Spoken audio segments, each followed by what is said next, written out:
Bienvenue dans Zéro à Héros en SEO. Ici, c'est du concret, du brut, du sans montage, du sans filet.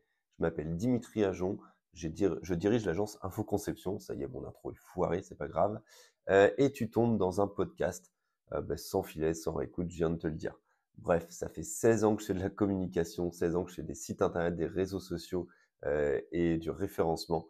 Et du coup, j'ai plein d'astuces à te partager. C'est d'ailleurs l'objet du podcast Zéro Héros en SEO, un format court de 5 à 10 minutes pour t'aider à ranker, à remonter sur Google sans y laisser des plumes. Si tu kiffes le format, n'hésite pas à t'abonner, à mettre une note sur la plateforme de ton choix, à mettre un petit commentaire, ça me fera super plaisir. Et si tu as besoin d'infos, tu peux me contacter directement sur LinkedIn ou sur Instagram, tu tapes Dimitri Ajon et j'essaye de répondre à tout le monde. Je tiens d'ailleurs à remercier Serpentix, qui est le sponsor officiel du podcast. Serpentix, c'est un outil qui te permet de rédiger un plan de rédaction pour ton contenu web. Il te permet de comprendre l'intention de recherche et il te permet également de générer des balises title, métadescription, etc.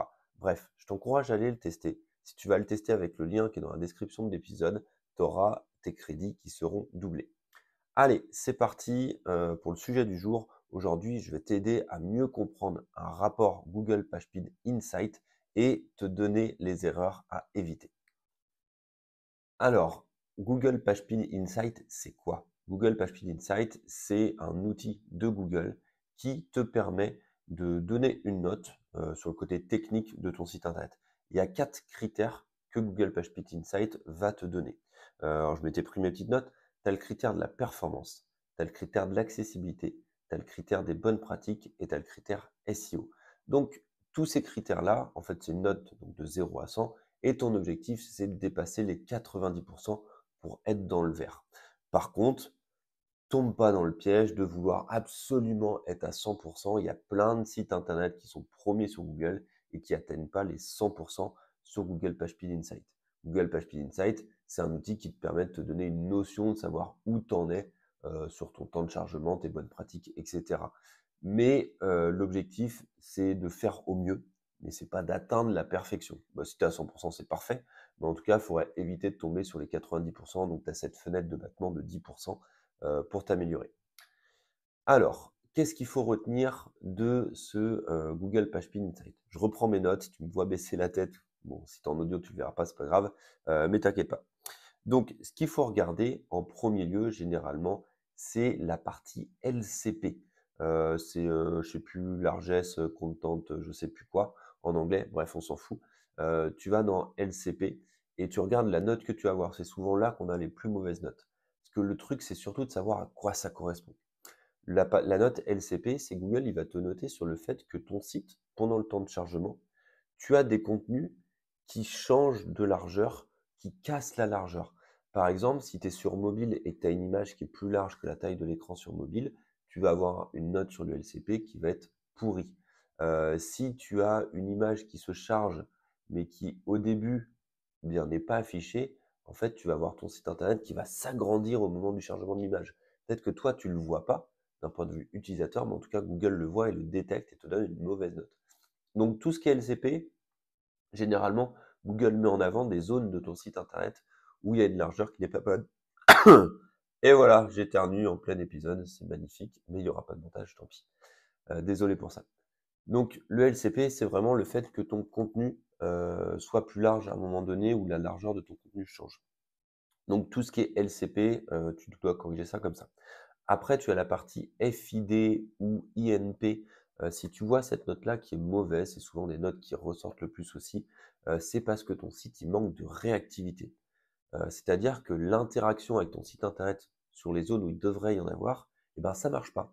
Typiquement, un bouton qui est bien coloré, qui est arrondi, etc., eh ben, quand tu veux cliquer dessus, ça fonctionne pas. En tout cas, ça fonctionne pas tout de suite. On est obligé d'attendre un certain temps que le bouton se charge. Ça va être de la réactivité. Si tu as un menu burger, tu sais, les menus qui se déplient au survol et que eh ben, il se charge pas assez vite, il y a un manque de réactivité. Donc tout ça, c'est la partie FID, INP, c'est des choses qui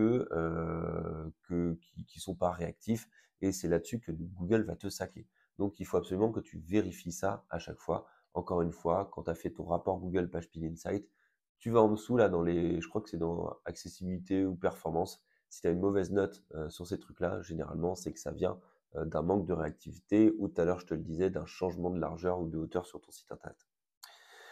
Enfin, mes principaux conseils pour améliorer ton temps de chargement sur Google PageSpeed Insight, donc tu vois que je vais volontairement pas dans tous les détails parce que chaque rapport est différent sur chaque site internet. Ce que je peux te recommander en tout cas, c'est de vérifier d'abord sur la partie mobile. Généralement, on a plutôt une sale note sur mobile par rapport au PC. Donc, il faut bien que tu optimises ton temps de chargement sur mobile. Deuxième point, il faut que tu testes toutes les pages clés de ton site internet.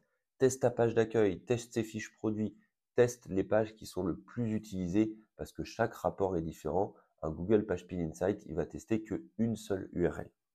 Troisième point, c'est de valider avec un autre outil. Tu peux te servir par exemple de GTmetrix, qui est un autre outil que tu peux trouver sur Internet, qui va scanner aussi le temps de chargement d'un site web.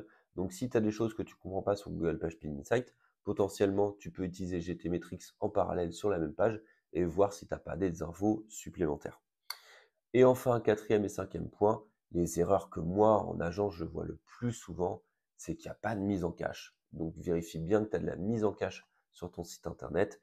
La mise en cache, c'est, on va dire, du préchargement de ton site web ou un temps entre ta première consultation et ta deuxième consultation, c'est un temps en mémoire.